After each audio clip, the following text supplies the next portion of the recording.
Okay, so we have our key to our truck. We'll set it there in the ignition. We can mark or do our seat adjustment appropriate to who's ever going to be doing the driving. We go to windshield in here immediately. If we have a little ding, it might be an approved ding unless it cracks out and turns into a bigger, but we have to check our windshield along with our mirrors for good visibility there. I'm going to just get a little air going here. The checking of gauges will come a little bit later, but we can talk about dashboard and we can work our windshield and wipers and so forth. We can do that right away with the washer fluid, and we get points for that.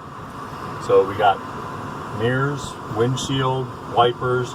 We've got heater and defrost. We could be checking all of our heater and defrost.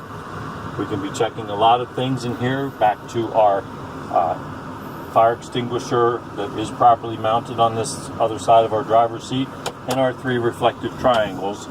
And we can have spare fuses, normally in our pouch or glove box. We can find those. And at this point, we have a certain number of things that are optional that we can talk about. No clutter, visors are good, no extra debris on the floor that would obstruct driving, a good gear shifter, the pedals, all that's very optional. The stuff that's definitely involving points on the in-cab, we just mentioned before, the horn and the horn. Sometimes we have the air horn here and a city horn here and an air horn here. If we have air pressure buildup, we'll be able to hear that working 2 different horns. Steering wheel play, you can talk about no more than 10 inches or 2 degrees play in a 20-inch wheel. The gauges, as we get into starting up, we can be talking about various gauges, but first we'll go to the most important part. Some people don't usually get into the seat belt right away, but we're going to get into our seat belt, attached, good contact, upper and lower parts, and 3 points into our seat belt. So now we're ready in case we're going to be moving this truck, which we'll be doing in a little bit on a brake test. So we got clutching in. We'll go to starting, which is safe start, neutral. A point involving safe start is clutching, releasing the clutch slowly. We've got the gear in neutral. Engine's going up in 5 seconds. We're first going to be checking on oil pressure gauge. It just went up a little over 40, working towards 45. That's good. Our water temperature gauge will be rising. 180 to 200 is normal. It's going to be on its way up. We can check for RPMs a little bit. If we want, we can set accelerate. We can do miles per hour later when we move the truck a little bit. Voltmeter is always going to be close to 14. 12 to 14 is acceptable on our gauges there. Fuel, we got 3/4 of a tank of fuel and air, primary and secondary. See, you see a number 1 and a number 2. That goes to those tanks we saw, primary and secondary on our tanks down below our driver's door. So we've got everything good on our gauges, pretty good. We even have air conditioning running. That's a good thing. We can get into double checking with our examiners out front. We can go into a right turn signal, telling them we're going right turn signal. They say okay. Left turn signal. We can check on that. Normally on our 4-ways, a couple different places on the 4-way flashers. We can check on that. They'd be checking to the rear as well, left and right turn signals in 4-ways, and then finally we hit the brake. Okay. We can also be talking about high and low beam, and we would make that work. Our high beam works in here. They would make sure it's working out there. High beam and low beam working properly with our headlights being turned on. So we've got most everything in our in-cab here. Horns, wipers, washer, defrost, heater, everything to repeat a little bit. And it's a lot. There's like 12 or 13 different things on the in-cab. Some people just say, oh, I'm checking all my gauges. Well, you didn't get a whole lot of any points for saying that. You want to individually break it down. So at this point, we can get into talking about a very important part of the pre-trip test. Some people get all the good points on the outside and the inside, and then they mess up on this air brake test. Fully charged up system means exactly that.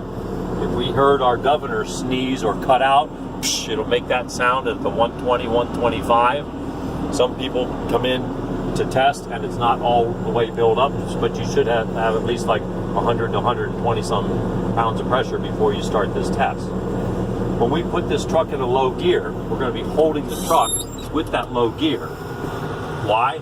First thing we want to be able to do is shut the engine off with that fully charged system, release that clutch. If we weren't on level ground, that gear would be holding us. We can turn the key to accessory mode position. We're going to need that a little bit later. And then we're going to go to releasing of our tractor and trailer brakes. This is a static test. A lot of books just call it our primary leak test. And we go to checking and listening for the initial drop. We're filling up air brake chambers right now that are pushing off and releasing our parking and emergency brakes. No more than a 3 psi leak. Once that hissing stops, we'd be timing that for a minute. We can take our watch or whatever and start timing, looking to see. It's holding pretty close to about 100 psi right now, and it's holding pretty good if we were timing that for a minute. No more than the 3 psi leak in that minute. It's holding pretty good right there. If it doesn't, we'd have to get something checked out on our dash valves or brake chambers or hoses relative to emergency brakes being released. Next step is going to, a lot of books talk about the applied test, and that's exactly it, separately on the service pedal, holding, they say sometimes 90 pounds of pressure, but a firm hold on that. We'll get a certain drop right there, initial drop on our gauge as well, not much, but that's taking all the service brake chambers and activating them with the air pressure. And the next thing is checking for leaks on that. It's holding pretty good at about 96, 98 pounds, whatever. Holding good. We're looking for it to be no more than 4 psi drop at this point. These numbers cannot be confused.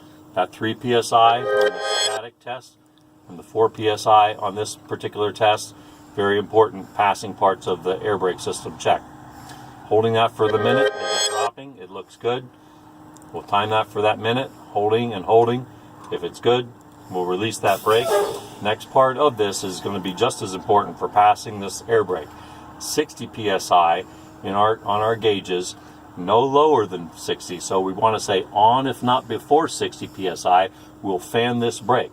We turned that key into accessory position for this reason. We'll fan it to see what? A warning light buzzer for low air. Warning light buzzer, our gauge is going down and down and down and down. The fanning is like we're using air pressure needlessly, and there we have the beep, beep, beep sound. That is our low air warning light device saying we're low enough on air. This is when you pull off the road. At this point, we're going to make emergency brakes activate. If there was still a continued leak in our truck, the next thing would be these knobs would pop out, activating spring brakes and emergency brakes, skidding the truck off the road if you didn't pull off the road. 20 to 40, typically below 40 is the new manual rule regulating the emergency brake activation. Pumping again, fanning, pumping, pumping, fanning, watching the gauge, and we'll say that between our 20 and 40, we'll hear the pop-pop effect on these dash valves. Ready? Second gauge is close to 40. And there they go. They popped out just about 32 to 33 psi, which is good. Again, typically below 40 or 20 to 40 range. At that point, your air brake test is pretty well done. You're passing that part of the test because you did a 3 psi, you did a 4 psi leak test, you did a 60 psi warning light buzzer with the key on. A lot of people forget that key on, like it's not working today. Yes, it is. Turn the key on. Pumping the brakes down further for the spring brakes, emergency brakes to activate, 20 to 40. They've worked out properly. And we're pretty much ready to charge the system up. We can pull forward slowly here and do a 5 mile an hour check, and as well tug testing on all of our other brakes and knobs. We have to wait till the system builds up, but we can pretend we're doing that and just be able to say, when we put the truck in a low gear and we tug on either one of our brakes, don't get those confused. When we push in the parking brake, we're actually tugging on our trailer brakes, seeing if they're holding. And we push in on the trailer brake and we leave the yellow knob back out. Now we're tugging on a parking brake of the truck to make sure it's secure while we're in a park position, again in low gear. We don't have a lot of space here, but we could actually then release both of those brakes, put us in a low gear, go 5 miles an hour and tap our service brake. That's ensuring that our service brakes are working correctly. At that point, you can say to the examiner, I'm done with my pre-trip and my air brake tests. If they ask you a question like, are you satisfied with all that air brake test and you're good to go, then tell them. If you have a question about it, you say, well, I think I need to do something a little bit different, or I want to double check something. Take the time to do that. Don't mess it up and be satisfied with something that you might think is not passable. It's the name of the game. You got to get the right number of points and do it by the book. At this point, you'll be asked most likely to set up for some backing maneuvers, and that would be a good thing because you just passed your pre-trip inspection.